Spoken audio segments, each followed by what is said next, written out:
Hey, it's Marie Forleo, and you are watching Marie TV, the place to be to create a business and life you love. And I am so excited I can barely contain myself because today's guest is someone that I've admired for so long. He's impacted tens of millions of lives all around the world, and he's written an incredible new book, which we're going to talk about today. Tony Robbins is a best-selling author, entrepreneur, and philanthropist. For more than 37 years, millions of people have enjoyed the warmth, humor, and the transformational power of Mr. Robbins' business and personal development events. He's the nation's #1 life and business strategist. He's called upon to consult and coach with some of the world's finest athletes, entertainers, Fortune 500 CEOs, and even presidents of nations. Robbins is a founder of or partner in more than a dozen companies in industries as diverse as a 5-star island resort in Fiji to custom 3D printed prosthetic limbs. Through the Anthony Robbins Foundation and his matching funds, Tony feeds 4 million people per year in 56 countries. He's also initiated programs in more than 1,500 schools, 700 prisons, and 50,000 service organizations and shelters. He lives in Palm Beach, Florida. Tony, it is so amazing to have you here. Thank you so much for making the time. Thanks for having me. So I think I told you this way back when you interviewed me for the New Money Masters. You know, I just want to thank you from the bottom of my heart. When I was in my early 20s, I went to Unleash the Power Within. Yes. And you made such an impact on me, and it's influenced everything I've done personally and everything in my business. And I just want you to hear like who you are, what you do, how you serve. It makes such a huge difference, and it means the world to me to have you here today. Oh, that is so sweet of you. So thank you for that. Let's get started, because one of the things I admire so much about you is your energy and your passion and your stamina. I mean, you've been doing this for over 3 decades, and I know everybody watching Actually getting closer to 4 which is awesome. It's so incredible. Yeah. And one of the things that I so admire is I feel like you keep getting better. You keep doing more. You keep serving on a higher level. And from a personal, just stamina standpoint, tell us a little bit about what you do every day. What are your habits? How do you keep yourself at this high level of service? Well, I think there's the physical side of it, which, I do the equivalent of an ultra marathon every weekend. I do 52 hours. On the last day, I did 26.5 miles. The previous day, 22 miles. So just the physical side, you have to be in incredible shape. And I'm in better shape physically today, both my endurance, my muscular strength, and so forth, than when I was 25, which is wonderful. And so I do certain things for that. But I think I should mention first, what's even more important is the psychological, spiritual side of things, because I think energy comes first, not from your body. It doesn't come from eating. It doesn't come from sleeping, because I've gone without those things for long periods of time and still been able to deliver. It comes from having a mission. It comes from something that you're being pulled by, not something you're pushing on. Those are 2 forms of motivation. You can push yourself to do things, and there's only so much you can push yourself to do. But if you're pulled, if there's something that you want to serve that's greater than yourself, there's something that excites you, if there's something that you're about, something you're made for, then there's a level of energy that most people would never dream of. And we all have that, but most of us don't connect to it and unleash it. So every day I connect and unleash that every single day. I don't hope it's going to be there, even though I know it will be, even though it's there. I don't take it for granted. And so I start out with my day by a process I do called priming. And what priming is, it's not a meditation, but it has meditative qualities. And what I do is I sit down. The first thing I do in the morning, I go and I jump in a hot tub or a hot water type of experience, and then I go to freezing water. All my homes, I'm fortunate enough to have multiple homes, that I go, one of them I have a river I get to jump in. You've been there. Yeah. There are other places I have these cold plunges. And I do that to train my nervous system to go from 0 to 60 like that. Every muscle, every nerve in your body, every organ gets, when you hit 57-degree water, it hits. And so it's just my mental discipline. Then the second thing I do is I prime. And priming is I sit down and I do a minimum of 10 minutes, because my mindset is, if you don't have 10 minutes, you don't have a life. Right. So there's no excuse. So every day, sit down, and what do? I do 3.5 minutes where I do an explosive breathing pattern, a pattern that changes my biochemistry. And after I've done that, 30 of these intense breaths 3 times, I close my eyes and I'm kind of in an altered state, and I focus first for 3.5 minutes on just everything in my life, at least 3 things that I'm really, truly grateful for. And I don't do that in a hokey way. I don't do it in a mental way. I step into my body and feel it, and I make sure at least one of those things is something really simple. The wind against my skin, the look on my son's eyes or daughter's eyes, something that is just very fundamental, but I cultivate that feeling of gratitude, of appreciation for those feelings. And I do it for 3.5 minutes.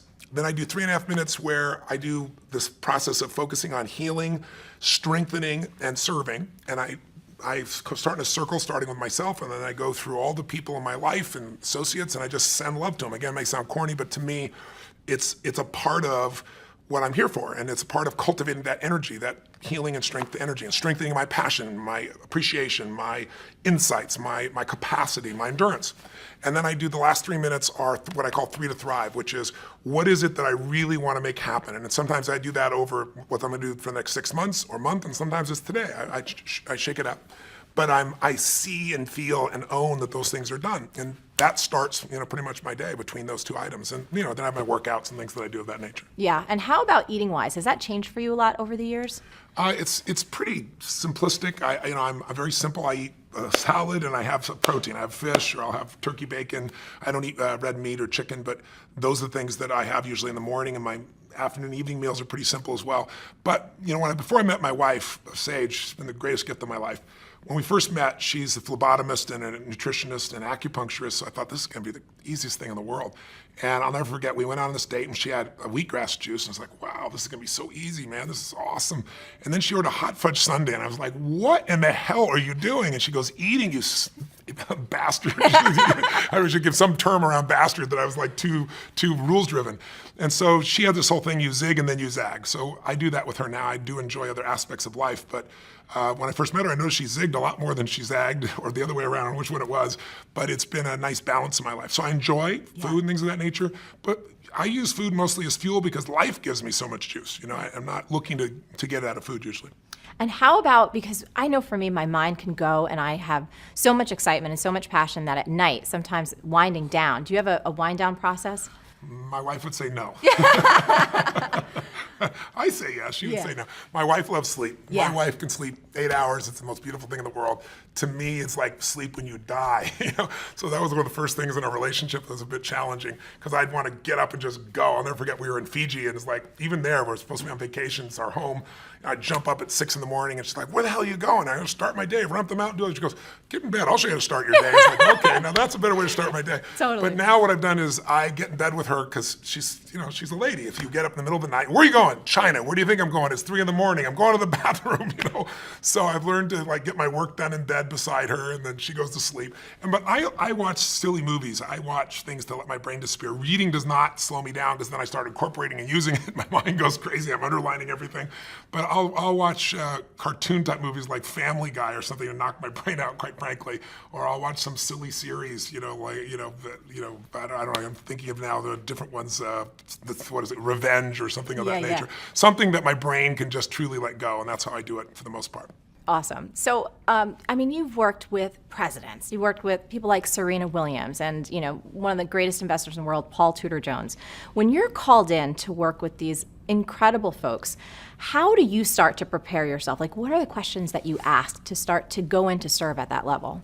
Well, they're different for everybody, obviously, but what I try to do, if I was trying to look at it from a universal perspective, I guess what I really want to know before I get there as much as I can is everything I can about the person. And I do that because I really want to know, what do they want? What do they want of their life? What's their mission? What are they after? And what do they fear? What are their concerns? Because I believe life is found in the dance between what you desire most and what you fear most.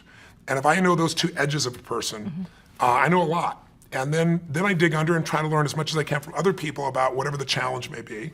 And then I go prepared to just learn from the person directly. But I want to know as much as I can before I go in there. Then I take all that I think I know, and then I see what's really real when I meet them. And I'm digging in to discover what's the challenge, what do they perceive it is. And usually, if I were to grossly generalize, if you're going to help somebody create a breakthrough, it all comes down to 3 areas. Either they've altered their strategy. We all have strategies, a specific way of succeeding, and sometimes we alter it, whether it be in sports or whether it be in finance or any other area. We forget something, we lose a little edge, we drop something out, and then it becomes a bad habit. Or sometimes it's a change in our beliefs. Like, you may have done something for decades and been really successful, but now, I know one gentleman who's a good friend of mine that, had 52 Academy Award nominations, and he said to me one day, he said, if I make one more frickin' movie, I'll kill myself. He's just like, I don't want to make a movie, I don't want an Academy Award, I don't want any of these things, And it's just like he's satiated. And so sometimes when people get satiated, they lose their hunger, they shift their beliefs. And When you change a belief, you change your biochemistry. When you change your belief, you change the way you execute. You change everything. And we all develop stories. And sometimes stories are empowering, and sometimes the mental stories are disempowering. So I'm listening for those. I'm digging for those. And then I also look at their state. Because you could do the same exact action from a place of being pissed off or from a place of playfulness, and the same action is not going to get you the same result. And so I'm looking for that quality of what's going on in them. And then I look and try to find out what it was like before. So with Paul Tudor Jones, I went back and I watched videos of him when he was at his best. And I saw how he used his body and the way he moved. And I saw him now sitting still and kind of slumped over, and he'd broken his leg and he had talked at a different tempo. So I look at biochemically what's happening, physiologically. I look at psychologically what's going on, and then I look at structurally what they're doing. And then I develop a plan to help them get back to where they were and beyond, to better performance than they had before. Incredible. The other thing that I was fascinated I wanted to ask you so bad, you probably accomplish more than most people do in, I don't even know a time frame. And of course, you get to talk with people who are at the highest level of their game. When it comes to productivity, what do top performers know that a lot of people just don't? What are we missing? Well, I think the best performers are focused on outcomes and not activities. If you try to manage your to-do list in the world we live in today, where most of us have multiple roles, we're trying to be a great business person, a great husband or wife, great father, great community member, or whatever, there's just so many roles, you can never get all your to-dos done. And what helped me in my life was I started at one point saying, I'm not going to let myself fail every day. I'm not going to pick a to-do list, and I'm not going to not write a list so that I don't fail. I need to focus on what matters most. I needed to organize my life into categories where I say, these are the most important outcomes, and then I know why I'm going to do it. If you know what you really want, the target, and you know why, you have the focus and you have the fuel, then how to get there, there's so many ways to get there. And then the most important thing I think that the most productive people do is we leverage what we do. We don't delegate. Delegation is I give it to you, and then when it doesn't work out, I'm pissed at you. Leverage is I empower you. If I'm leveraged, I'm still part of that, and I'm gonna make sure you succeed. I'm gonna follow up. I'm gonna make sure before the deadline I touch base with you. I'm gonna make sure you have the resources to succeed. But what I do is empower people, go, here's the outcome, here's the why. I get you and I aligned with the outcome and the why. You figure out how you wanna do it. I'm open. You want brainstorm with me, I'll do it. You'll probably come up with better ideas than I do. And when you empower people to come up with their own how, and they know what and why, you can get the job done 100 times faster, especially if you get a group of people. I'm a big believer that early in my life, I thought I was such a smart person. I'm gonna solve all this stuff. Part of it was being responsible, and part of it is ego that we all have inside ourselves if we've succeeded to a certain extent. I said, this is bullshit. You know what? Instead of one person solving 12 problems, I want 12 people to solve one problem. And I developed that practice, and I began to find that people that many people thought weren't going to contribute had insights nobody else had. I really got it from Steve Wynn. Steve Wynn's a dear friend of mine, and he's rebuilt Las Vegas, one of those brilliant men I know, multi-billionaire. And Steve really learns the most from the bellmen, from the people that would never make it into the C-suite. He learns what customers are feeling, what they're experiencing, how to have an impact, what needs to be changed, because these people are on the front lines. So I'm a big believer that you need leverage. And if you're just starting out in business, I know a lot of people that were probably watching your shows are watching you because you're a successful businesswoman who's built your own entrepreneurship. You've done so many great things. I think in the very beginning, the hard thing is you think you can only do it yourself, and then there's only so many hours, and you've got kids and family and friends, and how do I do it all? The answer is you hire someone. You trade with someone. You trade them for 2 hours. That's what I did in the beginning. Because I'll never forget, I was just really young in my career, very in the early days, and I was running to get to the dry cleaners so I could get my only 2 suits. Because if I didn't get them, then the place closes, then I can't get on the plane, and running to the airport, sweating like crazy. I'm a sweater anyway. Right? It's like sweating like this, trying to get in the door, and it's like, what is wrong with this picture? I could be doing something that's so productive, and I'm standing in line at the dry cleaning place, and it's just nuts. And so I was really young, I was like 17, 18, 19, I don't know what it was. And I said, I'm gonna hire somebody. 2 hours a day, that's what I had to start with. And then it was 4 hours. And so my view is I don't do anything that someone else can do better, and I don't do anything that isn't the highest and best use of my time. Now, when I say that, that's gross generalization. There are things I still will do. But for the most part, by finding people and getting clear on outcomes and the why, what I call RPM, you gotta know the result, you gotta know the purpose, and then you gotta have a massive action plan. And the plan can change. But that RPM, the stronger the RPMs, the faster that car is gonna move. And I try to do that, not just through myself, but through other people. Beautiful. So last thing I want to talk about before we dive into the monster book, which I can't wait to get to, is this idea of slumps. I know a lot of times you're called in when someone's, either hit a plateau or they're having a tough time. So 2 questions. A lot of folks that write in, they'll ask me questions or they'll just comment on the blog and they find themselves in a tough spot. Maybe they've experienced a certain level of success and like you said with your friend, Peter, it's just like, I don't want this anymore. I don't know what I want next. Any common patterns or things that you can share about slumps and how we can support ourselves to get out of them? Well, most people hit plateaus, and the most important thing when you hit a plateau is not to be pissed off and stressed out about it because stress won't make it better. It's also not to take it lightly and go, oh my God, this doesn't matter. It's that delicate balance where you say, okay, how do I get from where I am to where I really want to be? And if you don't put the emotional charge on it, it's easier, but that's easier to say and harder to do. The pattern I see in slumps, whether it be an athlete or a financial trader or an actor or any of that nature, is number one thing that causes a slump usually is you get too comfortable. When you start doing something and you're really successful, a lot of people lose their hunger. And if you ask me what is the single most important element of any human being that separates their level of success from the rest of the world, it's hunger. It isn't intelligence, as valuable as that is. There are people that are incredibly intelligent, can't fight their way out of a paper bag. You show me somebody who's not only hungry but doesn't lose their hunger, they will dominate everything. And you see that in the greatest sports stars, the greatest entertainers, the ones that they're insatiable. And because of that, you like being around them because there's this energy about them, this passion about them, and very few people maintain that. And you lose your hunger, you go into a slump. You get overconfident. Another pattern that happens that gives people a slump is when something changes in their world that they're not prepared for. Like, I've been doing this forever and oh my God, my relationship's messed up. Or, I've been working hard on being a lawyer and now my wife's upset, her husband's upset with me. What do I got to do here? And what it does is it throws people off their rhythm. And so I try to figure out what's happening in their environment and show them how they can win in both categories simultaneously. A third one is when people do something where they get mad at themselves, kind of like a Tiger Woods, and then he's got all the skill in the world, nothing changed in his skill, but for that year and a half or whatever it was, he was beating himself up, and in that state, it's kind of a self-sabotage. And so depending on what form I find, I enter in and make the changes, and there are almost always changes, again, in the psychology of that person, the emotion of that person, because we have these great minds. Everybody's got a great mind, or at least available great mind. But we're emotional creatures. And we forget that because we live in a society that tries to value thought much more than emotion because emotion is scary for us. Emotion can come really fast. And so some people try to avoid it at all costs. Other people are overwhelmed by it. My view is that emotional intelligence is a wonderful thing, but I much prefer emotional fitness. Intelligence is a capability. Fitness is a state of readiness. And what I do is I train myself to always be ready, and that makes you execute. And I think too many people settle for, I know this, as opposed to I'm doing this. And I try to train myself and others to be in that state of readiness all the time because that's where life is really fulfilled at the highest level, I think. I do too, agree 100%. So let's move on to this monster book, which it is a monster in the best way. It's the most beautiful thing. So do we have a copy that we can kind of bring in? I just want to hold this thing up because it is so awesome. So Tony, I got the galley from your team, which it's like, all right, y'all, you're seeing it right here. We're going to talk about this now. I truly believe in my heart of hearts that every human being needs to get this book. They need to read it for their family, for their friends, and most importantly, the last couple chapters about service. I was in tears. I loved every bit of it. My copy is highlighted cover to cover. I've already taken action on a lot that's in the book. Yes.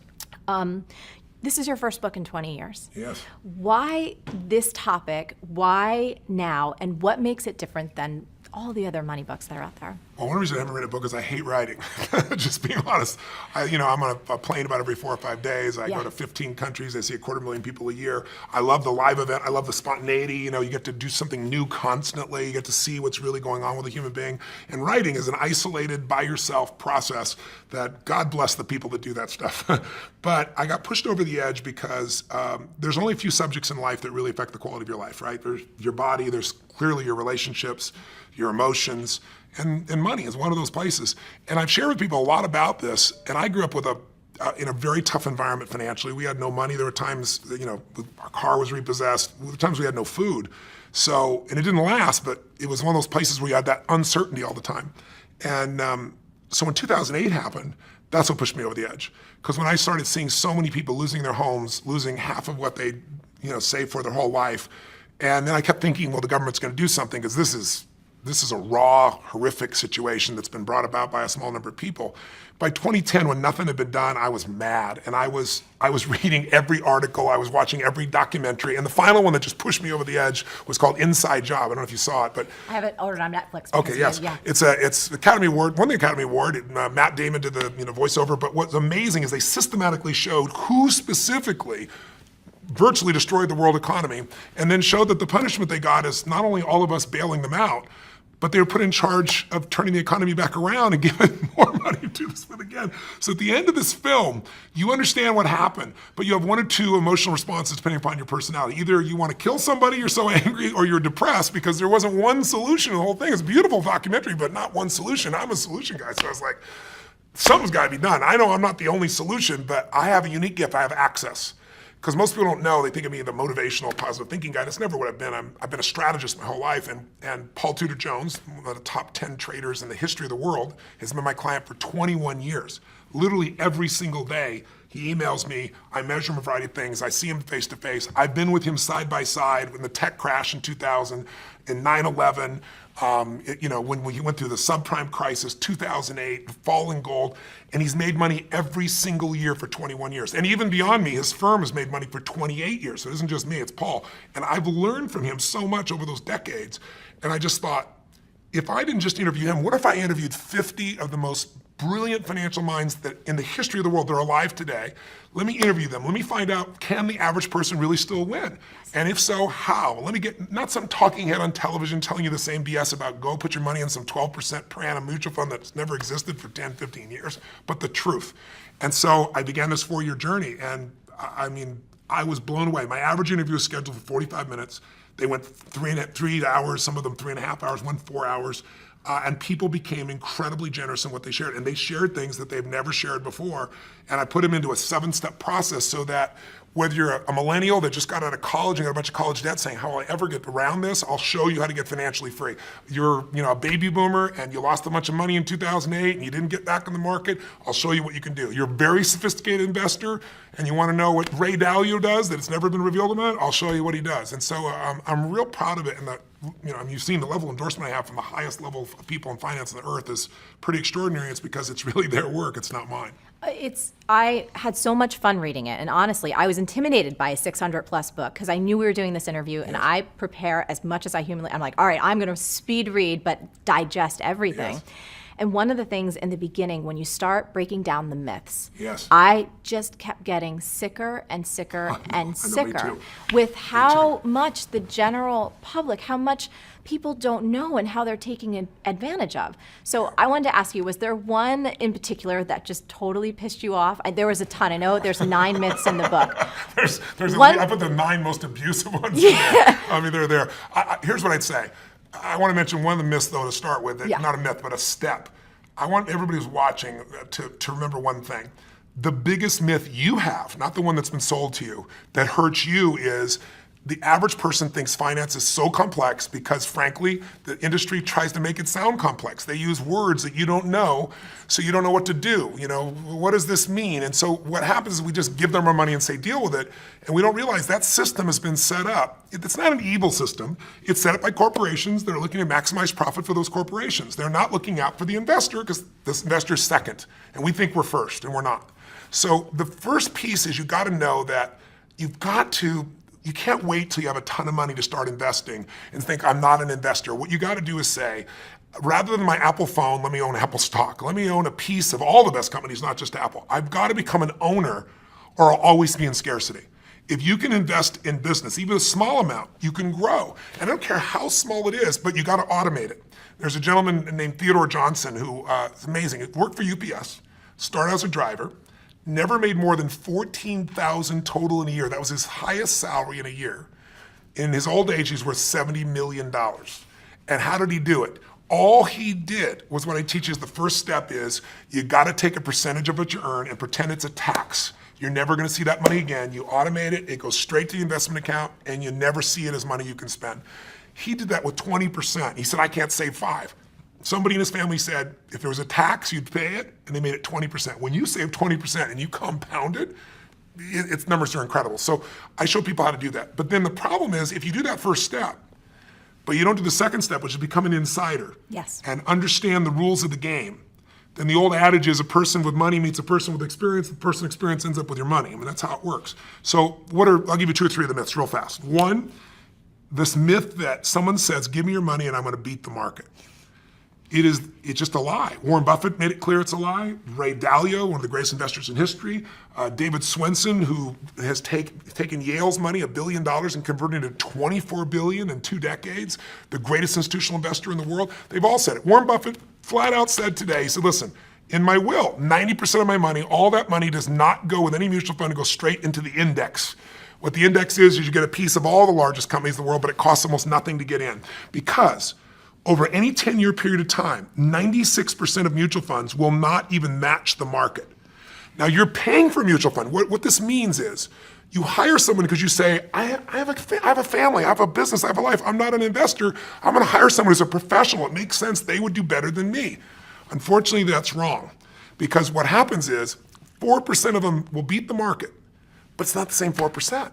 So your chances of finding the right one, have you ever played blackjack? Yes. So if you play blackjack, everybody knows you play for 21. If you go above 21, you're gone. If you get 2 face cards and they're sitting in front of you and you got a 20 out of 21, and you got the chance to stay or say hit me, if you hit you, there's only one card that'll get you to the other. It's an ace. If your inner idiot says hit me, you have an 8% chance of winning. You have a 4% chance of finding the right mutual fund.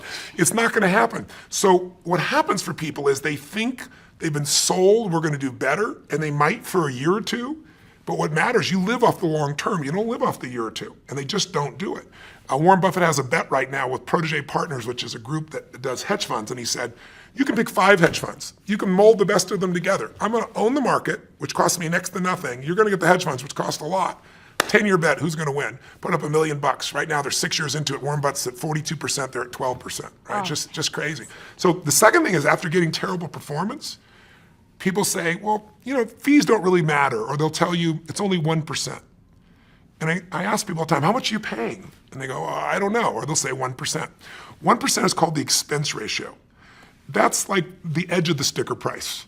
If you read that 50-page prospectus in your mutual fund, even one of them has 50 pages, which you won't, you'd have a hard time with a PhD figuring it out. In fact, there's a man named Hilton Smith, I quote in the book, who spent 2 weeks, he's got a doctorate as an economist, took him 2 weeks to go through them all and figure out there are 17 different fees. And Forbes says the average fee is 3.12. Now, if you're watching right now, I'm sure I've lost your brain with all these numbers, so let me make it real for you. 1% versus 3%, big difference. Huge. Right? Here's the difference. Just like you grow by compounding like Theodore Johnson did, your fees also compound. And people don't know that when they hear that little number. So if you have 3 people and one gets 1% in fees, 2%, the other 3%, they all get the same return. They start out with $100,000 at 35. For 30 years, they accumulate to 65 years old, 7% compounded. They all get 7%. The only difference is the fees. And when they go to retire, the person at 1% in fees is going to have $574,000. $100,000 to $574, not bad. If they added not another dime, pretty amazing. The person at 3% in fees will have $224,000. 77% less money. If you want to win a race and you have a 100-pound jockey on the back of your horse, or you want a 300-pound jockey on the back of your horse, fees at 3% are that. If I said to you, here's a deal, let's do an investment, and here's how I want it to work. You give me the money, you put up all the money, you put up all the risk, I'll put up no money, I'll put up no risk. If you lose, I win, and if you win, I win. And if you win, over the life of the time, I'll get 60% of what you earn. You'd say, I'll never do that in a million years. That's a mutual fund with 3%. It's one of the only industries on earth where they've confused this enough that we don't understand we're overpaying by thousands of percent. You could own the stock market, the S&P 500. You can own a piece of all 500 big companies through like the Vanguard 500. Mm-hmm. And you get the best of all the business, Apple, Exxon, all these companies. And it costs you 0.17. That means less than 0.2%. If you went to a normal mutual fund, you might own the same companies for 3.17. That's like buying a Honda Accord for $20,000 or $350,000 for the same car.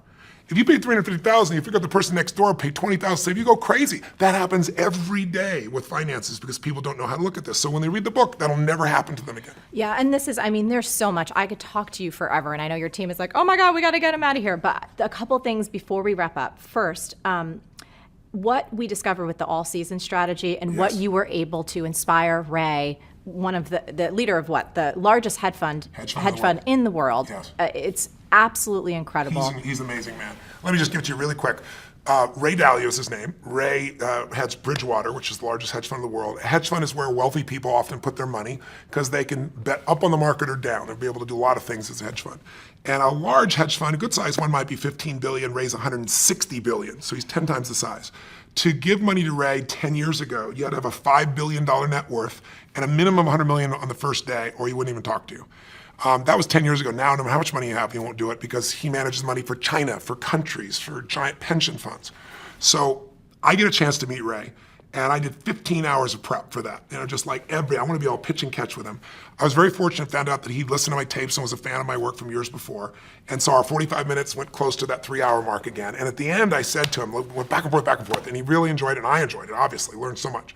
I said, Ray, I asked this to all these people, if you could never give any of your money to your children, and all you could give them was be a strategy, a plan, a portfolio that they could not only succeed with, but they wouldn't have all that ups and downs that make people get out of the market and lose. I said, what would it be? And he said, my all-weather portfolio. I've already designed it. All my money's in it. My kids' money, all the money that I have for contribution to society is in it. And he said, because I know I'm not going to be here forever, and I need something that's going to work in any market. And he said, I've worked it all the way back to 1925. I've tested it, and it makes money. And he said, I did it for myself for years, and now I do it for my clients. I said, explain it to me. So he explained it to me, and I'd done my homework. I knew a lot about it already. But at the end, I said, okay, Ray, you've really explained this. Brilliant. You're showing me why in 2008, people that had half their money in stocks and they thought they were safe, half their money in bonds, like everybody tells you, a balanced portfolio, they both lost money. He explained why. He explained how you could avoid that. But I said, Ray, you told me everything but the percentages. So it's like, bake this perfect chocolate cake. And he says, bring some chocolate, bring some sugar, use some dairy products, but you're not telling me the amounts. I said, he goes, Tony, that's my secret sauce. And they give me the whole 5 billion, 100 million. I go, I know, but you said you haven't taken money in 10 years. You're not going to take any money. The average person can't do it on their own. Help the average guy out. And I was teasing him, pushing him. And he goes, well, it's complex. I said, but I'll simplify it. He goes, well, there's leverage. I said, design one without leverage. The average person can do 15 minutes a year. And he goes, well, it wouldn't be perfect. I said, your idea of not perfect will be better than anybody else on earth. Totally. So he sits there and he starts scratching this thing out for me. And I'm like feeling this vibration in my body. It was just incredible. At the end, it was incredibly generous. We went and tested it, back tested it. So it means you compare it year by year what it did. In reality, not hoping what it'd do, but back testing something for a year or 2 years or 5 years, one thing. We back tested it 75 years, the worst and the most volatile times in our history. And interestingly enough, it's right 85% of the time it made money. And the few times it didn't, the average loss was 1.6%. The largest loss in 75 years was less than 4%, minus 3.5.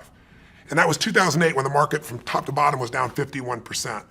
And that's the most of the loss in 75 years, and the average return is just under 10%. And this is something, a bunch of my friends were like, bake this into a business, dude. This is like incredible. And I was like, you know what? I'd love to do that, but this was given in the spirit of free to anybody. Yes. So it's there. Somebody can go to the library and get my book and they can just copy the thing down. But it's available to any human being and anybody can put it there. Now, that's not the only strategy there. I have David Swenson's strategies. I have all the best. Tons. But his strategy is the smoothest ride. Because the biggest challenge, if you look at the last 30 years or 20 years, 1993 to 2003, the average investor in mutual funds, well, the market did 9.2% per year, really nice, on average. The average mutual fund investor did 2.5%, and that's before taxes. You're going to double your money every 36 years doing something like that. It's just, it's not going to happen. You get killed. Okay, as we wrap, so you're not earning a dime off of this book. No. So tell us all about your passion for making a difference and what happens each and every time someone purchases a copy of this incredible thing, which everyone needs to get. I'm really proud. I didn't start out to do that, quite frankly, but I was writing the book, and as I mentioned, when I was a kid, we had a Thanksgiving, no money and no food, and somebody came to the door, knocked on the door, and delivered this food, and it was life-changing for me because it wasn't the food, it was that my father had always said, nobody cares about anybody else, He built that belief system into us, and I saw that strangers really care. And so I swore someday I'd do something to give back. So I was 17, I fed 2 families, and the next year, 4 families, the next 8. I didn't tell anybody, but after the 4th year, I was like, I could use some help. So I got my friends involved, and then my companies, and then it built to 1 million people, and then 2 million people. In the last 4 or 5 years, I've been matching the 2 million my foundation does personally with another 2 million, so we feed 4 million people a year. But while I was writing this, Congress last year passed a new budget that nobody seemed to pay attention to, where they cut food stamps they don't call it food stamps anymore, but it's food stamps, by 8.7 billion. It basically eliminated 2 million people from having food. And so I work with all these nonprofit organizations that are already struggling.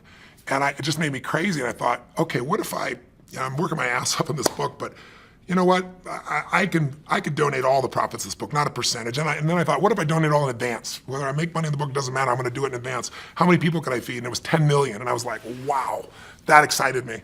And it just grew a life of its own. As time went by, I started thinking, how could I really get people's attention about it? And so I finally decided that I'm going to feed 50 million. I'm writing the check actually next week. Personally, I'm going to feed 50 million people up front. And in addition to that, I'm working with Feeding America. They're the best hunger relief organization in the United States. And they're going to partner with me to get matching funds so we can feed 100 million people. And it's just exciting. I've fed 42 million people in my life. I'm going to feed more people this year. And so for anybody who gets a book, if I sell 1 million books, 50 meals for every person that's there. If I sell 100 books, it'll be 500,000 meals for there. But it doesn't matter. I've done it up front. And I'm not doing it because I'm a good guy. I'm just paying it forward. People forget what a little bit of caring can do for, to inspire or to move somebody. And I don't even know to this day who fed my family that day. But if they're out there, if they're still alive, I hope they see and hear the story and know what's going on. My guess is they passed because I've shared the story many times and no one's volunteered to share what it is. But that person made a giant difference. It wasn't just feeding, it was caring. And that's what I think changes people's lives. I think that's the thing that I so admire about you. I've been to so many of your events. I will continue to be a supporter, a fan, a friend. Thank you. I think you're one of the most incredible human beings in the world, and your heart and your soul shows through in everything that you do. Thank you. Thank you so much for being here. And for everybody, you have got to get your hands on this book. We're going to have links below. We're going to be tweeting and sharing about it. It will change your life, the life of your family. And like I said at the end, there's a beautiful piece about why it's so important for all of us to make a difference. Tony, thank you so much. I love you. I think you're great. So beautiful to see you again. Thank you. Thank you. Now, Tony and I would love to hear from you. What's the single biggest insight that you're taking away from today's episode? And more importantly, what's the biggest action you're going to take as a result of all of this goodness? Now, as always, the best conversations happen after the episode over at marieforleo.com, so go there and leave a comment now. Did you like this video? If so, subscribe to our channel, and I would be so appreciative, especially for this one, if you shared it with all your friends. And if you want even more awesome resources to create a business and life that you love, plus some personal insights from me that I only get to talk about in email, come on over to marieforleo.com and make sure you sign up for email updates. Stay on your game and keep going for your dreams, because the world really needs that special gift that only you have. Thank you so much.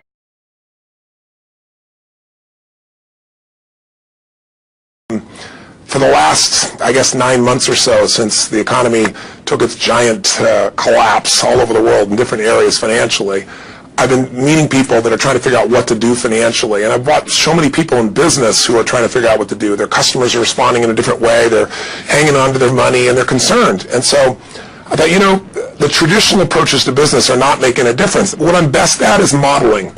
I've always, when I wanted to figure something out, I go to people that are the best in that area and figure out what they're doing and teach myself how to do that, and then teach others to do the same once I've proven it's worked with myself. I said, I want to find the best of the best, and I've been really fortunate over the last, as I say, probably 7, 8, 9 months to have spent some time interviewing and getting to know and becoming good friends with many of the top people in the internet marketing. I mean, people that they're not the likely people you normally look at. I look at them as the new money masters. They're guys that, they didn't have the traditional education, and ladies that didn't, but they found a way to add value.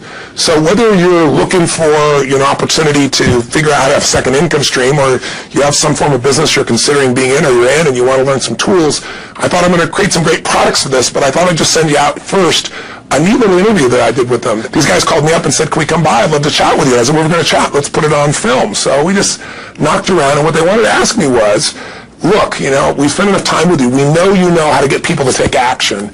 I said, well, come on over and let me kind of get inside your heads a little bit. Let me see why you follow through. Why do so many people say they're going to do something and then never follow through? And a few people do something inside their head and heart that gets them to follow through. So I just thought you might enjoy this conversation we've had. It's with Frank Kern and John Reese, two of the best in this industry. And I think you'll find it interesting. Maybe you'll be triggered a little bit to think about what will get you to follow through too. So this is my little gift to you. I hope you enjoy. We got the dial. Frank. Tony, what's up? Good thing, man. How about you? I'm good. Listen, we've got a serious issue that I think is affecting our market, and we need your help. We actually don't know if we can solve this problem, but we think that you can. So we want to barge in today. We're kind of riding around anyway. I know you're shooting and stuff, but if you got a couple minutes that we can pop by, that sure would be helpful. Okay, well, I'm honored if you help me. Come on over. I look forward to seeing you. Okay. See you, All right, man. Bye. Look forward to you, John. Bye-bye. See ya. So why are we in a hotel anyways? They use this place a lot to shoot stuff because it's got a really nice background. Oh, it's really nice outdoor Filming stuff. different guests and interviews and TV commercials?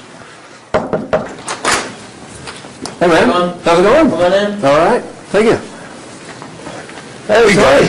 what's up? How you doing, man? What's all this? Doing a little leadership filming, man. That's awesome. Good to see you. All right, thanks for having us, man. Yeah, you good.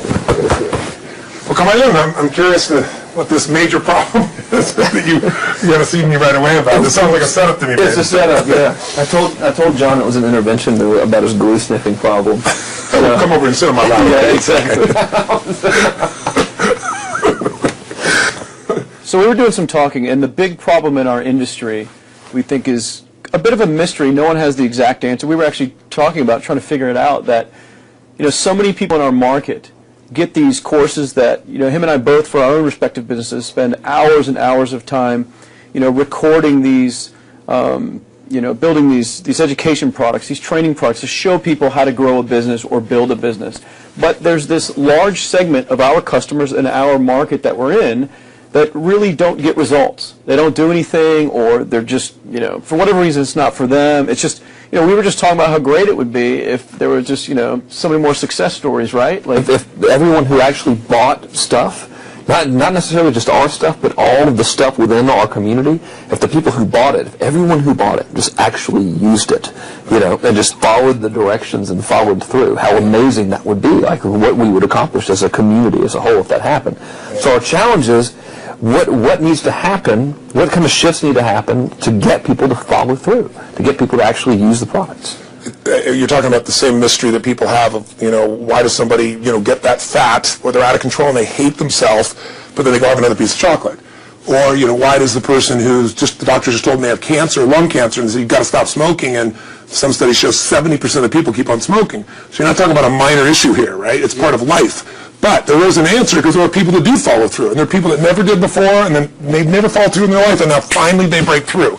And that's what I try to focus on, is what those people do. In my case, in the business world, I look at people like you, people like Dan Kennedy. Yep. What do these guys do? Okay, I'm just going to do that to the best of my ability. And sure, it's like, well, oh no, I can't write copy as well as Dan Kennedy. I don't have as much energy and drive as Tony Robbins. Well, but you didn't start, so what? You didn't start out I've got as much Frank as I got. You didn't start out who you are. You started out trying to make how much? Come on. $300. Yeah, a week. A week. $300 right? a week, yeah. And you failed with that in the beginning, didn't you? I failed pretty miserably, yes. But it was effortless to fail. I was so, it's just like natural. Yeah. But truthfully, you went from $300 to, I remember you said your first time you believed, if I remember, was when you made like $2,500 in like 4 or 5 days when I was on vacation. While you were on vacation. That was when the true internet marketing dream was realized, Right. because I sold a downloadable product and I wasn't even there. I didn't have to ship anything. I was like, oh my God, this is so great, $2,500. And to me, that was just a gazillion, because my rent, I think, was like $400 or something.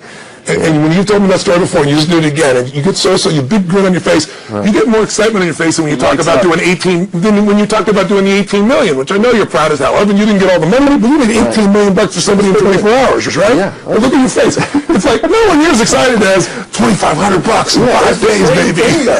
The $2,500 is just as, there's no difference. No, there's even more, because there was a moment when you recognized what was possible, but you didn't recognize it until you actually experienced it, but you only experienced it because you had to. Right. You had to keep going until you found it, just like you did. You had to keep going until you found it. It's like the validation that the fear doesn't have to matter anymore, that you don't, there is no other, that, not having the plan B and knowing that you're going down the one path towards what you want. Yeah. It's the validation in your brain that, hey, this works. It may not work yet on the level I want it to, but it works. I've just proven it to myself. Right. And for that, I win. It's game over. I've already won. Yeah. Because I've proven it to myself. Right. So it validates everything in my mind that I want to do now just at a higher level. Right. And doing more of it. That's it. Right. You just now leverage it. You now just stack it. So what do these people need to get started? Why aren't they starting? We all know the answer is fear. But the difference with you guys or me or anybody who's followed through is we're more afraid of what life would be like if we don't follow through than the person who's willing to settle for what they got and kind of hope it'll change and maybe purchase something for the moment and then not follow through on it. It's almost like people, overachievers, have a little more fear. They're a little more afraid of missing out. They're afraid of not being there, or they got a strong enough reason to follow through. So I'd say if you're looking at home, you want to give somebody some value, go, where do I start? I'm sick of this. That's a damn good place. That's probably where they bought the product in the first place, but now they're escape not. from that for just a minute. What's that? They bought the product to escape from that state. Just for a moment. Yeah. So, because guess what? What makes people excited is progress. You don't have to be at the goal yet to feel alive again. You have to make progress. And the first step to progress is make a decision and buying the product. But then they don't do the second step, which is open the damn thing up. I think another powerful distinction that you're hitting on here is the fact that a lot of people that have breakthroughs in their lives, like including Frank and I both in different, success stories, situations, whatever you want to call them, is that, people typically hit rock bottom before that must is a reality. You're right. So in thinking of that, because a lot of things as well, like we hear in marketing, like if you had a gun to your head right now and you had to make money in the next, 48 hours, what would you do? And that really resonates with people. But so I just wanted to bring this into the conversation because I think a big part of the market of all these people aren't people that have their backs completely against the wall yet. That's right. Okay, so they're not in a must situation yet. They're in a desire situation where they're okay in their lives. They do have big dreams and ambitions. They do want greater things, but it's not pushing them yet to the point where they will do what it takes to master have the something. must. So what do you think? How do people go from not having their backs against the wall when they have no choice to say, I'm totally sick of this, to conditioning their minds to go from their situation where they are, which may be okay, to getting something greater? Well, think about this. What pisses you off and what excites you is all relative. $300 a week, no, $2,500 excites him more, that memory to this day, than even the $1 million, he did in his first 24-hour version, right? Or you breaking the 4 minute mile, $1 million. That must have been out of your mind. Tell me about that for a second. What did that feel like? You make $1 million in 24 hours. Nobody in history of the internet's done it. Euphoria. Yeah. It was unbelievable. What was your? It wasn't even about the money. That's exactly right. That's exactly right. It right. wasn't really about the money. No, it wasn't. I wasn't thinking like, that's how many cars I can buy. No. It just wasn't. It was just breaking through like another barrier of progress. So at that point, it wasn't about your back to your wall. At that point, what it was really about... It was a further point for my fear, is what it really was. Further point for your fear, and for some people, and I think in some cases, it's also a recognition of who I am and what I'm capable of. So for somebody whose life is already great, this is about, what if I could take on another skill that could create more freedom for my life? And just saying, I'm not going to go out and try and do it all perfectly right now. What I'm going to do for the next 8 weeks, I'm going to create a ritual. I'm going to do one thing a day to condition my mind, right? So I get strong, so I follow through. I'm going to read something. I'm going to listen to something. I'm going to immerse myself. I'm going to go for an intense jog, or I'm going to go lift weights, but I'm going to do it consciously to get in a state where I'm going to follow through. That's number one, because people follow through when they're in state. Second, I'm going to get clear about why this is a must for me. It's not because my back's against the wall, but because I want to master an area of life that could create some freedom. I'm not going to master it overnight, but I got the system, I got the plan. I'm going to do one thing a day. I'm going to work on one subject a week. This week's going to be about figuring out what the right product or industry is. Next week's going to be basics of building traffic. And each week I'm going to make a little progress, and I'm going to get to a goal, whatever that is. I'm going to make $1,000, my $300 in a week. I'm going to get to my $2,500. That first $2,500 is the most excited. Unbelievable. The first $300. I remember It's life-changing, too. It is the most life-changing. I remember I was supposed to be a truck driver, making $24,000 a year because I'd be making the most anybody in my family had ever made. How'd that work out for you? Yeah, very, very well. Thank God I'm not driving a truck, right? I think you could drive the truck. I figured out I could pull it with my finger, man. I could do it with my teeth. I could pull it with my teeth, right? 36 grand a year was the goal. If I could make $3 grand in a month. When I did that, was out of my mind. And then it was like, could I make 10 grand a month? Then it was 10 grand in a day, then 100 grand a day. Then could I make $1 million in a day? I had a day where I made $400 million in a day. The stock value of the company I took public, my personal stock.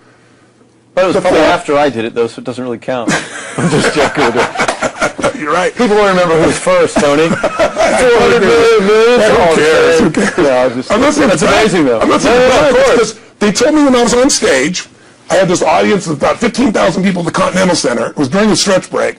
I was doing what I loved, rocking the house. Everyone's going crazy. And they go, the stock's worth $400 million right now. I was like, wow, that's cool. It's like, okay, that's, no one sounds stupid. It's like, what's next? And I went right back to what I loved. Once you break through, then it just becomes a game. The people that are getting your products have not yet broken through in most cases. The breakthrough happens by conditioning your mind every day, by feeding it a role model or a story. It's putting yourself in a peak state where you follow through by getting physically strong. It's creating a little ritual of doing a little bit each day, and then you get momentum. But the most important thing of all is what we started out with. Why? Absolutely. Why is it a must for you? It doesn't have to be you're against the wall, but it has to be something you're hungry for, because the only difference in people is hunger. And if you're not hungry, get around people that are hungry and something will hit you. You watch a conversation, you get around people that are doing better, and all of a sudden you start going, my life sucks. I remember I went to a guy in L.A., he's one of the most multi-billionaire guy, I'll never forget, and I lived in the Del Mar Castle, and I was really proud. That was like the symbol of me having taken myself from being poor to providing for my family this great place. It's built from castles in Europe overlooking the ocean, not far from you. And I went to this guy's house, he's a billionaire, he took me down to his wine cellar. I don't even drink wine. Went through this whole thing. At the end of the night, I was depressed. I lived in the Del Mar tenement, as far as I was concerned. I really was. I was like, I lived in a crappy place, and all my standards changed. All of a sudden, I wasn't willing to settle for living there. All of a sudden, my back was to the wall in a different way, because as a man, I knew I was capable of more. So people can change their standard by getting around where it's better.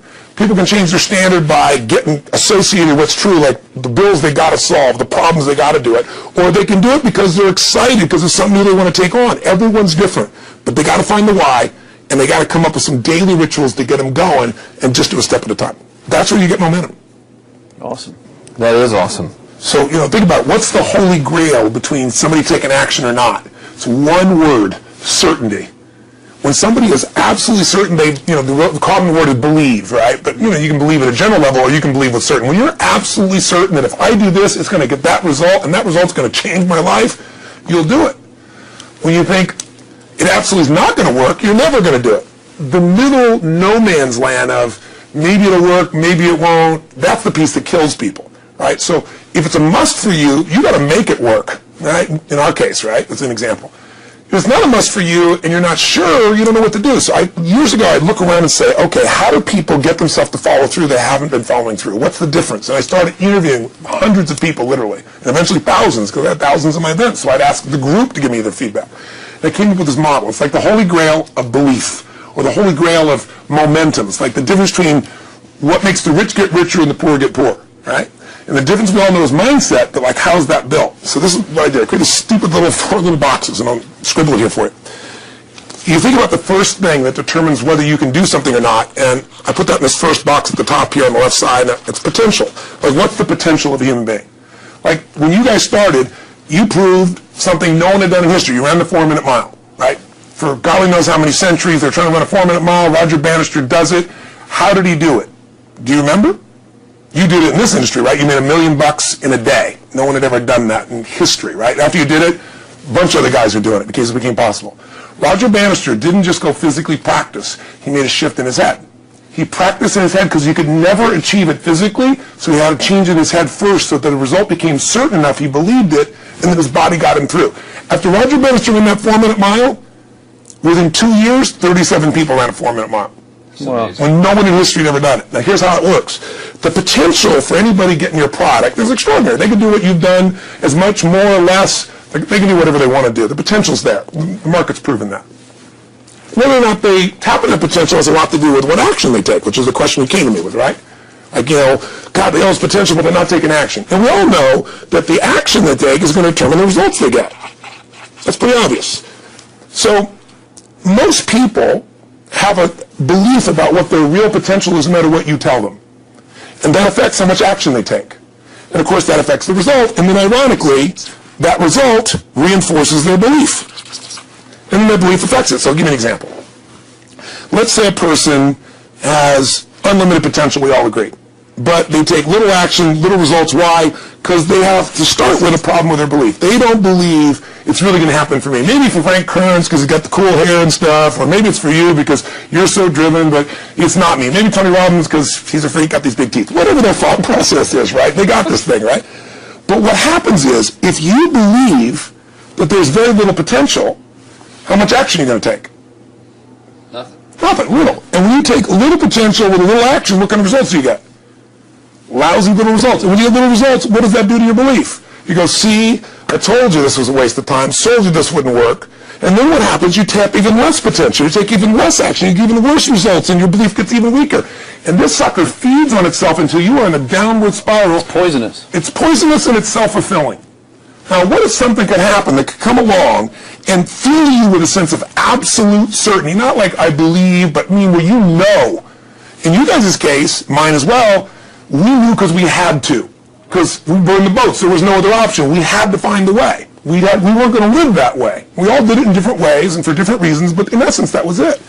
If you get yourself in a state of certainty that this is going to work, I'm going to find a way, and if this doesn't work, I will make the way, then you tap a lot more potential.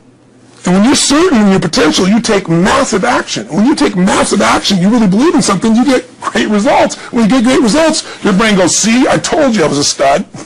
I told you this thing would work out. Now you're even stronger. You tap more potential, take greater action, greater results. That's how you went from $300 in a week to $2,500 in 5 days to $100,000 in a month to $1 million in a day. Same thing with you. And we get momentum. So the rich get richer and the poor get poorer. Now some people go out and they go, well, I'm going to take a bunch of action. All right, I'm going to open this product. I'm going to try it. And they'll say to you, I even did it. But it's like a salesman who goes and knocks on the door, and he knocks on 100 doors and says, you don't want one of these, do you? yeah, exactly right. Yeah. And even if he doesn't say it verbally, his face says it because he doesn't believe it's going to work. So his voice, his body, the execution is so weak. Maybe if he talks to 100 people, somebody's going to buy out of pity. He don't want his kids to starve, right? But he's not going to get the result. So the core difference in people is how do you produce certainty when the world isn't giving it to you? You go out and you try, in your case, you're $100,000 in debt and nothing's working. How do you keep yourself going? The way you did it, the way I did it, the way you're doing it, we may not have done it consciously, is we didn't change our potential, that was there, and it wasn't even taking more action. Taking more action with a belief it's not going to work, it's not going to change anything. We got results in our head that made us feel certain as if it had already happened. True or false for you? True. Right? So give me an example so people know I'm not just making this crap up. Well, I mean, just like when I had nothing, I already knew I was driving like Ferraris and Porsches and stuff because I always wanted those cars. I already knew I was going to have them. It was inevitable. Right. I inevitably, that was just my inevitable outcome. But how did you do that? Did you have a ritual? Did you think about it regularly? Was it one time you thought about it, or was it something you had an obsession towards? I had an obsession towards it. I mean, I used to work at a video store, which is the last job I ever had in my life. Thank God. And I used to go to work almost every day, and I used to bring 2 magazines with me to read on my breaks. Entrepreneur magazine, just to read about business and everything else, and read about what other people are doing, look for role models. And I used to carry an auto trader with me. And I used to look at Porsches that were for sale. Yeah. And people always used to ask me, what are you doing with that Auto Trader magazine? I'm like, well, I'm just picking out the Porsche that I'm going to buy. Right. Which probably got you a lot of crap. That's it. People made fun of me. I actually had a boss at that job tell me, you really shouldn't do that to yourself, John, because it's very, very likely that is never going to happen. That it's very likely that you're never going to have that car. Yeah. That's the kind of belief he was trying to put in my head. And I was like, no, you don't realize that it's inevitable that I will drive here sometime in the near future with that car when I'm not working for you and drop movies off for you to put back on the shelf. And that actually happened. And it was one of the most fulfilling days of my entire life. And the great thing was when I pulled up in this car, I was in my mid-20s. Yeah. A car that most mid-20s. What kind of car was it? It was a Porsche 911 Turbo. It was a convertible and everything. It was a beautiful car. It was what I always dreamed of having. But, for a few years I always circled the ads of which ones I was going to buy. Well, when I finally got it and I pulled up at the store, I had all these people, some people that were still working at this $7 an hour job were there years after I left. And I'll never forget this, even the boss and stuff, and the reaction of the people was like, wow, that is awesome. Yeah. Is that your dad's car? And all I said to them was, not exactly. Good for you. And I just smiled and just left. But it was, it's the weirdest thing, but I just knew it was going to happen. But you knew it because I conditioned myself to you did it over and over again. Yeah. When I was in high school, I was not a popular kid, but I was passionate and intense, and I'll never forget, some particular girls gave me some crap, and a guy too, and I wrote in their journals or their annual yearbook at the end, I wrote, someday, I said, you treated me like hell. Someday, I'll be rich and famous, and you'll be an effing truck driver. And you'll be sitting there, I'll be with with this beautiful woman of my life, rich, and you'll be watching me on television thinking, you wish you would have treated me better. I actually wrote this shit in people's annuals because I went to a 10-year high school reunion. People showed me this stuff, right? But it's like, I burned the bridges, baby. I was like, this is how it's going to be. So I'll give you a perfect example of this. You know, they did studies, many have been done at this element, where they want to say, how much does the mind affect performance? So take basketball. And I've worked with a lot of NBA players and turned them around, and one of the problems many of them have is they'll choke on the free throw line. You know, well, everybody knows in that case, if you normally shoot really well and now you're not, something's interfering, something's getting in front of your state, some uncertainty, right? Obviously. So they take a group and say, we're going to make them better. How do you make somebody better who's got this mental block? So they take a group of guys and they're going to do free throws, and they do one group where they just practice for 6 weeks. Totally intense practice, and I forget the number of free throws, but they got to do this many free throws every day. Take a second group, and they have them not practice at all. Obvious. And they take a third group and they don't let them touch a basketball. All they do is have them practice in their mind, but the key is, it's not practice makes perfect, it's perfect practice makes perfect, as corny as that sounds. So these guys see themselves making the shot every single time, conditioning their mind and body that it's perfect every time. They're not interrupted by a reality that would screw with them. So at the end of 6 weeks, they tally it up, and now they give them a test to see who has the highest free throw percentage, success. What do you guess it's going to be? Well, the obvious person says, obviously, it's not the guys that didn't practice, but which one is it? The mind, or is it the ones that actually practice? I'm assuming the mind. Yeah, you would assume it because it's true. Right. You intuitively know the truth. That practicing's not enough. It's getting yourself so certain so many times that now when you go to do it, there's no hesitancy, and you execute. It's having that absolute certainty that makes you tap your full potential, take massive action, get massive results, be reinforced having stronger belief. This is what makes somebody a star at anything. It's like Jack Nicklaus, the golfer. Yes. He visualized every shot and where it was going, landing right where he wanted it before he ever hit it. Every single time. And what else golfers Every do? single time. They just take a practice swing and they kind of hope for the best and point in the right direction and hit it. And some of them, if they've had some bad hits, what are they really focusing on? You know, what I don't want to do. Exactly. And that's the same thing here. So I'll show you a little stupid little physical technique for this. So stand up for a second. You guys going to do this with the camera show?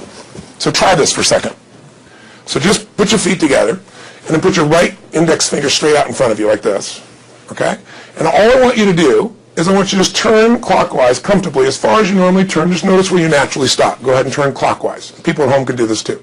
Keep your feet straight. Notice where you stop. Come back around to me. Back around to me. Pretty good. Okay, good. Yeah, you're really good at this, right? Drop your hand. Now let's do something really simple. Close your eyes. And you don't even have to visualize, just feel. I want you to imagine your finger coming back up again. And this time, see and feel it coming up. Don't actually make it happen, but feel like it's happening. Imagine in your mind that you're actually doing it. You're seeing it, you're feeling it. And then make it like a game where you turn twice as far this time. Like you're a little kid, you know, somebody measures you and you go, I'm taller, come on, measure me this week. And that desire to do a little further. And then in your mind, do it again. Your feet are straight together, and in your mind, feel your finger coming up, see it coming up, and imagine going 3 times as far this time. And then one more time, bring your finger up, and you're like an owl. Your feet are straight, and you turn all the way around, and it comes all the way around to the front. See it and feel it and enjoy it each time like it's a game, like you can't wait to go further. And you know you do, every time. And when you can feel that, it feels good, then open your eyes, and now put your finger straight in front of you, and turn as far as you can comfortably and see what happens this time. Go. Take one back. Now notice, I don't know if the camera's got it, but you don't have to ask the camera. You can ask yourselves. Come back around. Did you go further this time, yes or no? A lot further. A lot further. 50% further. 50% further. How much further for you? About the same. Yeah. The average person will go 25% further. Now here's the question. Or superior. Or superior pointer. There you go. Your right finger pointer. Thank God. Yeah. So, did you have the potential to turn as far as you did the second time, the first time? Yes. Why didn't you? I didn't believe it, I guess. We have beliefs about stuff we don't even know we have beliefs. You have an unconscious belief about how far you can turn comfortably. The first time I did it, when I pointed straight back, Yeah. I thought that probably shouldn't even go that far, like it was going to hurt me or that I wasn't capable of going any farther. It's like, And how much further did you go this time? And the camera knows. Put it over there, That's right exactly over there. right. Now here's the difference. The potential was there the first time, and you took action, and you got a result. But it was 50% less than what you did later on, and the only difference is they changed your belief. How did I change your belief? We didn't work harder on your potential. We didn't take more action. I got you to see the result in advance. I get to see it vividly 2 or 3 times, that's all. I'm going further, and then your brain went, oh, I know what to do. Boom, it went there. Isn't that what you did by looking at your cars every single day and envisioning it? Isn't that what you did when you created whatever the vision was? It was $300, $2,500, $1 million in a day? Yeah, that's what's missing for these people. They're not getting that execution is everything, but it doesn't happen if you don't get the psychology set of a state of total certainty. And you just change that 50% in 3 minutes worth of visualization. And visualization is only one technique. Because I was like losing my balance with my eyes closed, but I was kind of like lopsided, so I got one good visualization in. The rest of the time I was like, I sure hope I don't fall down on camera with my eyes closed. It's gonna be really dumb not to do it. So you don't even have to be good at visualization. You can still get the improvement. So I want you to get, you ask the question, what is that difference in people? This changes people's certainty. People are uncertain they're going to succeed. They want it, but they're afraid. The best way to deal with a fear is get a big enough reason that makes you have to succeed, or condition yourself where you see it and feel it so often that you're certain that you just do it. That's all it really takes. That's awesome. You know, this worked, I was thinking this while you were talking about going to the... Sit down so we can hear this and we'll go. You were talking about working in the video store and looking at the Porsches and stuff. I used to drive around in my car, doing the cold calling with the credit card machines. And one way that I would avoid cold calling, the pain of like cold calling and knocking on doors and everything, would be to listen to your stuff and listen to Jim Rohn's stuff. Wow. Just drive around, no particular destination, just to listen to it. Yeah. And strangely, I still like to drive around. I prefer to listen to that stuff in the car for some reason. It's because it's where you got imprinted. I guess. I mean, it's like, well, I'll just drive up and down the coast and check out the ocean. You know? Yeah. So I would drive around, and I would envision myself holding those types of seminars, and teaching people that kind of stuff. And 3 weeks ago, I was teaching a seminar in San Diego, and I was talking about beliefs and envisioning things, and I had to stop. And I shared with the audience, I was like, you're not going to believe this, but I actually used to envision this very moment. Wow. Me talking to you right now. So it really, really works. Wow. Definitely works. Makes a difference, I'd say. I'll tell you what, I worked with Andre Agassi in 1993, I think it was. He'd been #1. He dropped to 32nd in the world. And he was literally ready to quit with no exaggeration. His father was managing him, and he was so angry with his life. And he went through some, I think, wrist surgery at the time, and he's working on his swing. And he was dating Brooke Shields at that point. They weren't married, and not his current marriage, obviously. And so she said, you got to come see Tony. She goes, I don't need motivation. He goes, he's not motivation, man. He's strategy. He'll show you how to make that shift in your head. So he comes. I work with a guy. In the beginning, he's saying, do your magic stuff. Like, oh, yeah, great, thank you. And I said, tell me, have you ever hit a tennis ball perfectly? And I'm trying to get him in the zone to remember that time, like you visioned, where he was perfect at it. He goes, of course I have. And I get him vision over and over again. And finally, he's in the zone. He's feeling that again, right? He's seeing it, and he's feeling certain, and the swing is going perfect. And I said, how's that feel? He goes, it feels perfect. I said, but are you thinking about the swing? You're not thinking about the swing. You're not thinking about how to do it. You're just seeing the result you want so vividly that it's there. So all we did was train him how to go in that state over and over again. He won the next weekend. The second weekend he came in second. Within 6 months he was #1 in the world again. And he gave me unbelievable credit. But all it was conditioning the mind. You did it with tape, so did I. We were just talking about this earlier, Pam and I used to go when I was 17 years old down in downtown Los Angeles, this place called Night Education, K-N-I-G-H-T, like at the night. And I'd save up all my money, work as a janitor, and I'd get these tapes and listen to these things over and over and over again. I went there for years, and I didn't have enough money, and I leveraged everything I had, but I knew how to train my mind. It's the one thing I knew how to do. This man's name was Mario. I saw him in his 80s. He obviously knows how my life turned out, and was very proud of the role he played in that process. He used to tell people the story. This guy's the real thing. He didn't just start out this way. This is how Tony did it. He listened to these tapes. He conditioned himself, right? This is the real stuff. He passed away a few years ago. I'm calling his house, and he passed away, and his daughter was there, and she wanted to share with me that how I touched his life and so forth. But the best thing was, I thought, you know what? I want to get those tapes. I want to get that stuff that conditioned. I want to go back to that moment like you did of, that moment was visualizing, now I'm living it. And she said, he left all this in his will to you. So I have all these tapes now that are from the time when I originally went through, and I'd go to sleep and I had these sleep tapes that conditioned my mind to believe that I could succeed even when I was sleeping, or to build energy in my body. And anybody who wants to succeed has got to know it doesn't just happen. You can buy a product, but you also, with that product, have got to condition yourself. You got to make it a must, and you got to get a ritual. And if you do it, whatever you used to dream about you thought was so huge, you'll just live it. You'll live it like you lived this yesterday, like we're all living the life that we envisioned. Because we had to, And because we played this game with our head, we got the belief to be real by seeing it enough times and feeling it enough times till our brain believed it, and then it made it happen. Which raised the potential, which made us take more action, which got us better results, which raised our beliefs again. That's right. And then that's why the rich get richer and the poor get poorer. So instead of bitching about it, change it. And this is how you change It's like it. a self-fulfilling prophecy. Completely. It's pretty easy to change. Just that one simple exercise was amazing. I'm still like, holy crap! I wonder what else I can do now. But look what most people do. Most people do the opposite of that, right? They get the product or they think about doing it, and what do they envision? It's not working. That's right. The excuses. So they envision it not working. As soon as they envision it not working, they feel uncertain. As soon as they feel uncertain, how much potential is that? Little, if anything. And so they send back your product, and they didn't listen to the damn thing. You know? And guess what? What does that do, by the way? They make that as another lousy result in their life. I didn't even follow through on that, and they believe even less. This process is the Holy Grail. It's where the whole game changes, and anybody can do it, and they can do it in a few minutes, and if they do it a few minutes each day, then they get a different life. They do it a few minutes one time, their life changes for the day. We're defined by our rituals. Everybody's got rituals, certain things they do every day, and what we have in common, and anybody that I know of who has a life that they're living that was once a vision, is we saw it again and again and again, even when it didn't work, even when you lost 100 grand, even when I'm working as a janitor, there's something we would not give up on. And if somebody watching wants to change their life, they got to decide what they won't give up on, and then put themselves in the state of momentum by a couple little rituals. That's all it takes. And I think especially when it comes to anything related to making money, like making money products or promises or courses, people are so inundated with scams and all this garbage, true garbage, that their natural thinking is that they're so skeptical. It's like they fall into the conditioning of, well, if anything's ever going to work, that thing has to prove it to me before I believe anything. So when they go to approach the thing to make more money with, they're like, well, I'm starting at zero, and this thing has to prove to me that it has any potential at all before I believe that it will. Don't you agree with that's the case? Unfortunately, it's the case, but here's the truth. When somebody says to me, in my business even more, because a lot of people think I'm a motivator. I hate that term. That's never been what I've done. I do believe in energy, and I'm passionate. They see 10,000 people in the room, rocking, they go, oh, he's motivating them. I believe in peak state. You get a top athlete, you get in a concert, and you get in state, right?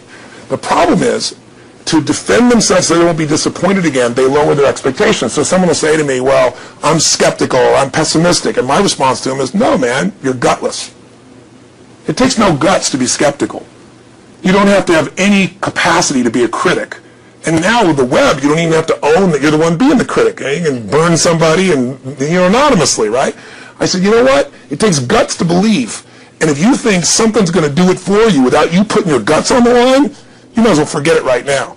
So this idea that I'm skeptical or they got to prove it to me, it's the biggest lie. What that really is your fear talking. You're so scared of failing, you don't even want to get your hopes up. And if you don't get your hopes up, you might say, well, what if they get their hopes up and somebody gets disappointed? How many disappointments have we experienced in our business careers and in our lives? The difference is some people take disappointment and let it destroy them. Other people take disappointment and let it drive them. And you get to choose. Are you going to turn this thing into why it didn't work and a bunch of stories and excuses, or are you going to take this thing that didn't work and figure out what are you going to do to make it work? And it may not happen the first time, the second time, the third time, but the people that are relentless find the way. And if the common denominator in all these guys that are kind of our friends or family, money masters, the new money masters is they all did it with will. Nobody here inherited this stuff. Everybody figured it out. And keep figuring it out. And it's going to keep changing. And you say, you know what, 1% of 99% of the money being made is being made by 1% of the people, because only 1% of the people will condition their mind and condition their body and follow through some daily rituals. The rest will tell a story about why it didn't work, how it wasn't their fault. And you got two things in life. You got results or you got a story. And too many people think that 1% is somehow entitled to it, and they're not. Which is, it's just all in the head. It's all in the head. It's all in the head. Which can be changed with some conditioning. Basic conditioning. You just proved it. Yeah. To us. That's fun. That's why I made Get the Edge and Personal Powers, because I understood that from the very beginning. Originally it was 30 days, and years later people would say, I've heard all the great results and everything else, man, but I don't have 30 days, and I'd be behind the glass, focus group, watching these people want to shake them, like, you don't have 30 days to change your life, I thought, okay, I'll make it 7 days. Just one, because after 7 days you get momentum. And you think about it, when do people's lives change? In a moment. It doesn't change in 10 years. Your life may suck for 10 years, but there's one moment when your life changed, the moment you decided. When you said, no more, and I'm doing it, and you kicked yourself in the ass, and you made yourself go do something, right? When you finally said, enough, no more, I quit, or let's begin, or I love you. There's a moment when somebody's life changes, and that can be gotten in a couple of days. So people watching don't have to wait until they've mastered everything. They got to get started and do what's next, and just put themselves in a state where they start making some progress. Well, there it is. I think that's the answer that can help solve that problem with a lot of people. They'll just pay attention to it and do it. The bottom line is, all three of us and some of the people that we consider as family that are part of this process, we've all done well, and we don't need to do this stuff. We're able to do the stuff because underneath it all, people can see in your eyes, Frank, when you talk about $2,500 you made that day and the joy, right? Or you talking about not willing to settle, and just, I don't care what they say. They tell me I'm going to sit here and I should lower my expectations. I'm going to be driving my car in here and they're going to be delivering a video to me. There's something inside of every human being that will make it click. That'll make it so that today is not like yesterday and tomorrow will be different forever. And that process is an emotional hook. And what I hope is people watching the stuff, maybe something in here will piss them off enough or remind them of something or say there is a plan and it isn't just luck. And if I just get my big enough why and I get a little system for conditioning myself, and if I start to feel overwhelmed, I just do one next step. And I keep learning and keep moving forward, I will get there. If we accomplish that out of this conversation, then this conversation was kick-ass and fun, not just for us, but it'll be something that we'll be really proud of a long time. Whether that happens or not really has nothing to do with us, but whether or not people... I took up golf recently. I thought, I never play this game. Old man's game, never do it. But my kids play, so I want to play with them. So I go out, and I do really well. I go out on this one day, and I out-power by my instructor. I'm feeling really proud. The next day, I'm not feeling so proud. I keep putting the ball in the water again. I'm so frustrated. Put down another one. Put down another one. I don't care. I don't care what my score is. Let's do it. And finally, I was getting frustrated. He's going things like, ain't it a bitch? This is golf. And I'm going, bull. I said, you're a terrible instructor. I said, because I should at least be consistent at whatever shitty level I can achieve. I said, I know I'm not Tiger Woods, but I should be able to be consistent, and you're just telling me it's difficult. Telling me it's difficult is not helping. Tell me what to do. He said, well, actually, you're only a little bit off. I said, could have fooled me. He said, no, you're about a millimeter or two off. I said, you're joking. He said, no, watch this. He said, I didn't teach you this yet. He said, when you approach the ball like this, he said, if you change the angle that you're attacking this just 1 or 2 millimeters, in the very beginning, do you see how that changes the arc? This one, instead of being on the green, by 1 millimeter, now you're in the water. 1 millimeter over here, you're in the sand.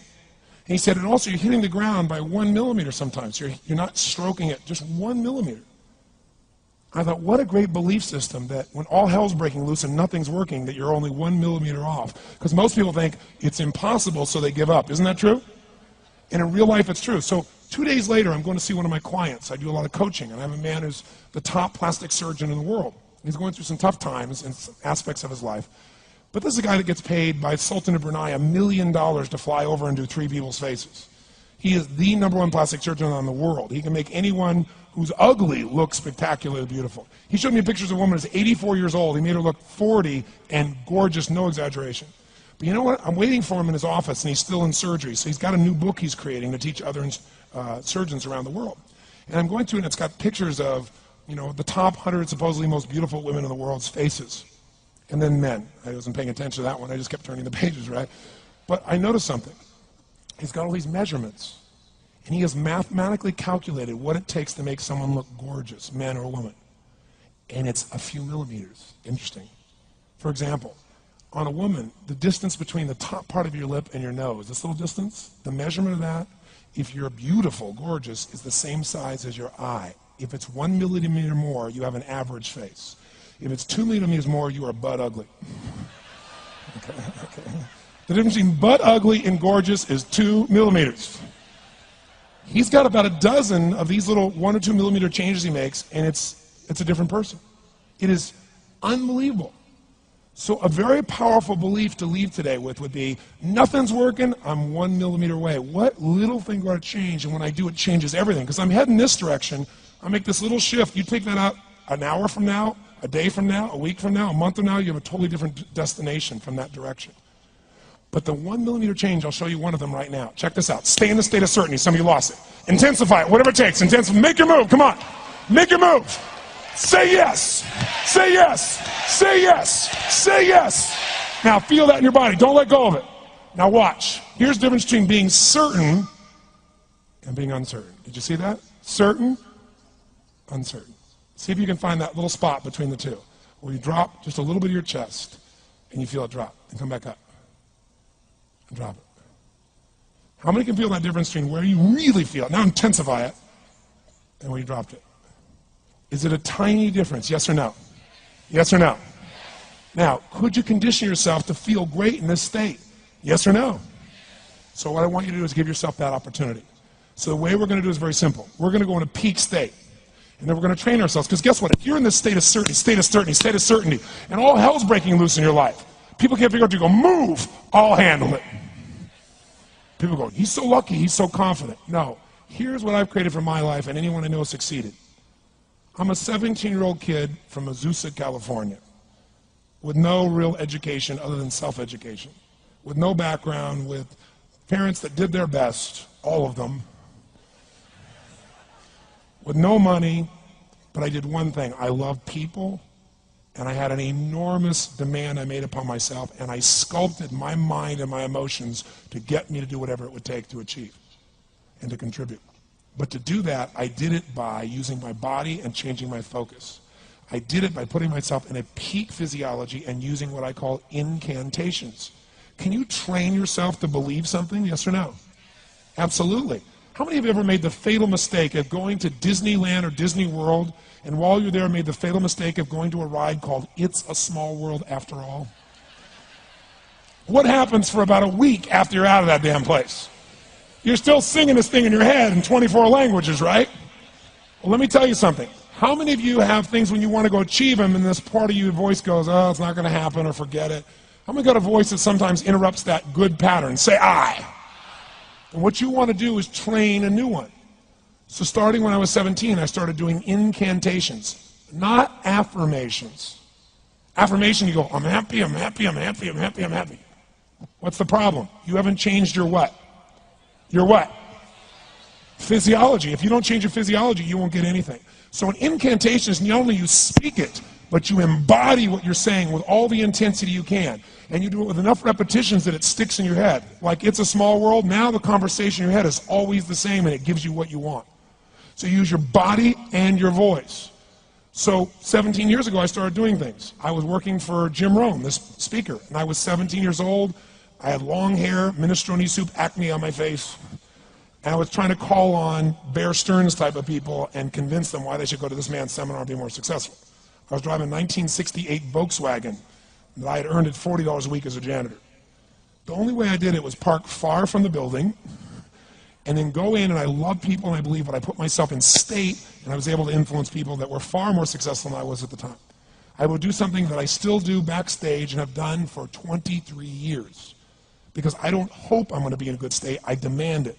So I do an incantation using my whole body. I'd say, I now command my subconscious mind to direct me in helping as many people as possible alive today to better their lives by giving me the strength, the emotion, the persuasion, the humor, the brevity, whatever it takes to show these people and get these people to change their lives now. And I would do that literally driving in my Volkswagen to a meeting in LA on the freeway for 40 minutes. People are looking at me, I'm screaming at the top of my lungs. They're going, I know he's a serial killer, I know he is.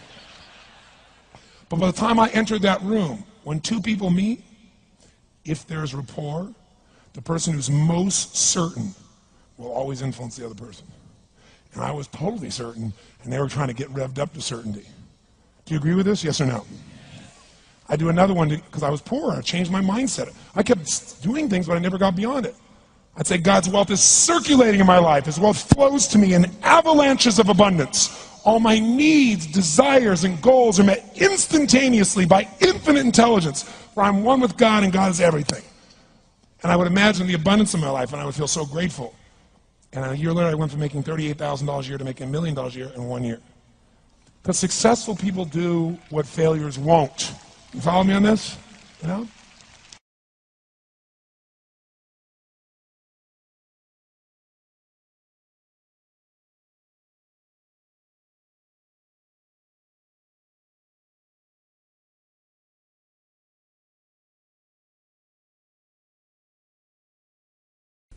Let me show you in 2 seconds flat why the rich get richer and the poor get poorer. I call it the success cycle. Real fast.